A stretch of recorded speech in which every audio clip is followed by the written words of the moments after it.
আজকে চলে গেছিলাম বাগবাজার গৌড়ীয় মঠ। এটি প্রতিষ্ঠিত হয়েছিল 1930 সালে। আর এই মন্দিরে পূজিত হন রাধাকৃষ্ণ আর শ্রী চৈতন্যদেব। এবং এখানেই আছে বিশ্বের প্রথম শ্রী চৈতন্যদেব মিউজিয়াম এবং রিসার্চ ইনস্টিটিউট।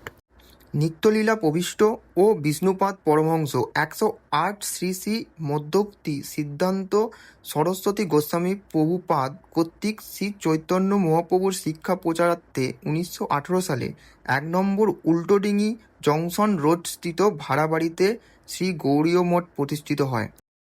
1930 সালে উক্ত মঠ বরিশাল নিবাসী শ্রী জগবন্ধু দত্ত কর্তৃক দানপ্রাপ্ত কারুকার্য খচিত বাগবাজারের বর্তমান এই মন্দিরে স্থানান্তরিত হয়।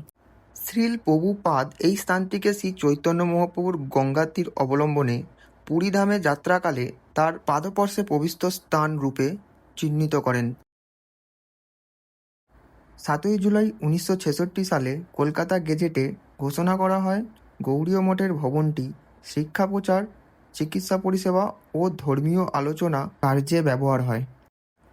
এই মঠস্থিত ভজন কুঠিরে শ্রীল প্রভুপাদ 1936 সালের 31 ডিসেম্বর নিত্যলীলায় প্রবিষ্ট হন। কলকাতা মিউনিসিপ্যাল কর্পোরেশন কর্তৃক 2007 সালে গৌড়ীয় মঠ ঐতিহ্যমণ্ডিত ভবন এর মর্যাদাপ্রাপ্য হয়। আপনারাও চলে আসুন হাতে কিছুটা সময় নিয়ে এই বাগবাজার গৌড়ীয় মঠে। খুব শান্ত এবং নিরিবিলি পরিবেশ, আপনাদেরও খুব ভালো লাগবে।